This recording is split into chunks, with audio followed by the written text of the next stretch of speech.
I remember once being in Aughrim in County Wicklow and seeing a plaque with the Ten Commandments inscribed in a very public place. In London, in the House of Lords, there is a special chamber where the new peers are robed. It is known as the Moses Room because of the painting that dominates it. It shows Moses bringing the Ten Commandments from Mount Sinai. 33 centuries after they were first given, the Ten Commandments remain the simplest, shortest guide to creation and the maintenance of a good society. Many alternatives have been tried, and most have ended in tears. In modern Ireland, it seems at times that reference to the Ten Commandments is inaudible. In tourism shops, one can sometimes see witty, colourful collages of the 10 Irish commandments with precepts such as, "Thou shalt never leave the house without making sure that the immersion is turned off. Thou shalt always know who said Mass and bring home a newsletter. Thou shalt never accept no for an answer when offering a cup of tea for the first time." What makes the Ten Commandments special is that they are simple and easy to memorize. That is because in Judaism law is not intended just for judges.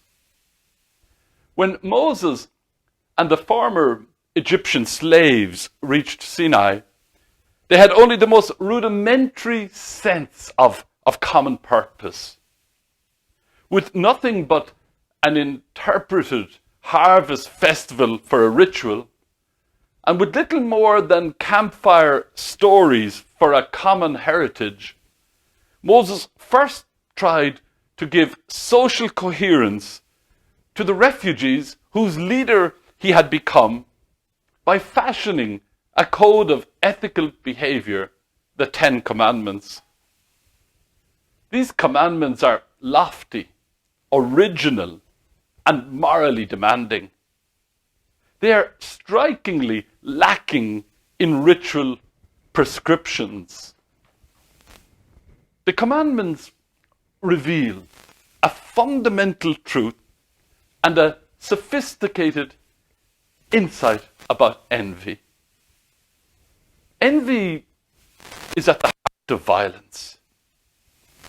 Envy is the failure to understand the principle of creation set out in the book of Genesis, that everything has its place in the scheme of things.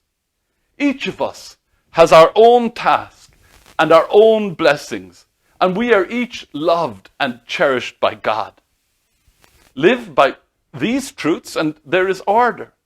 Abandon them and there is chaos.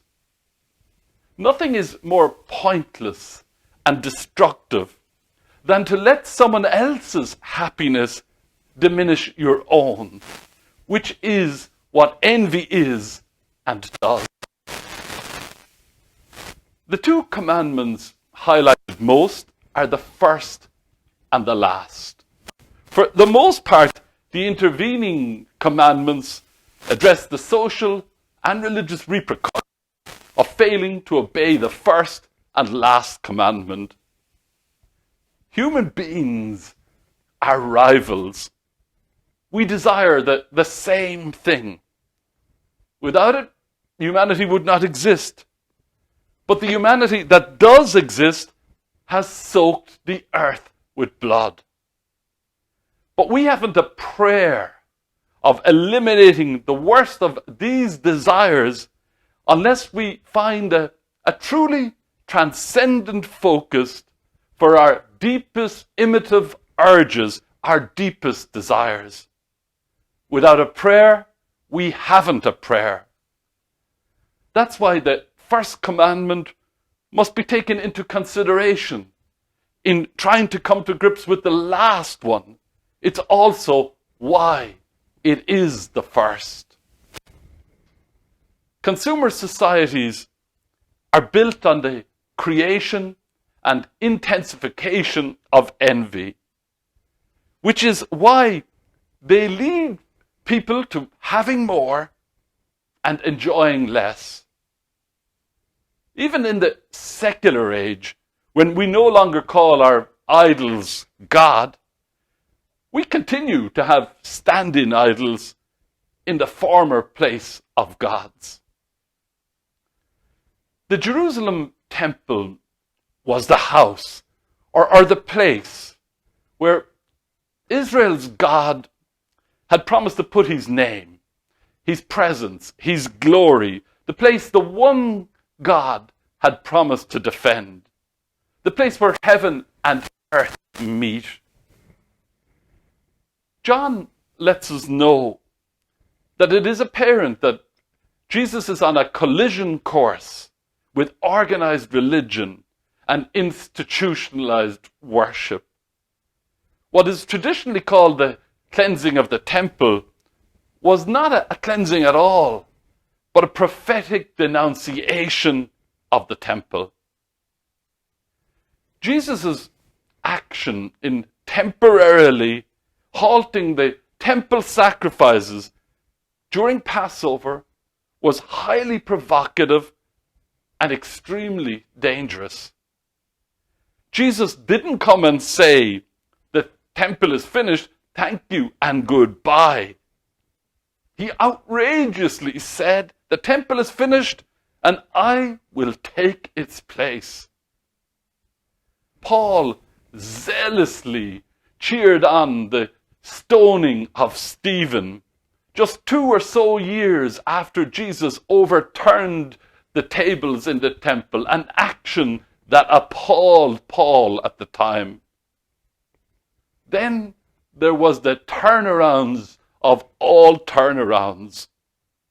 Paul not only became the crucified Messiah's chief apostle, but he has come to see the zeal in the sense of absorbing violence in one's own body instead of dishing it out.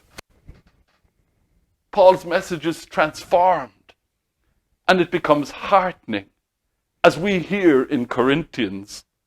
God's folly is wider than any of our wisdom, and God's weakness is more powerful than any strength that we can muster. God's mercy and kindness is greater than we can imagine.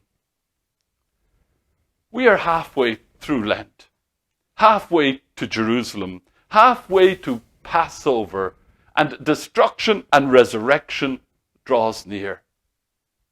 Envy is at the heart of violence. Envy can lead to the breaking of many of the other commandments. At a time when organized religion is in accelerating decline, the prophetic action of Jesus in the temple acts as a reminder of what needs to change. The wisdom of the 10 Commandments helps us to rise above envy. The antidote to envy is to rejoice in what we have and not to worry about what we don't yet have. It is not wanting more that is condemned, but wanting it at the expense of others. Let's turn around just like Paul. Amen.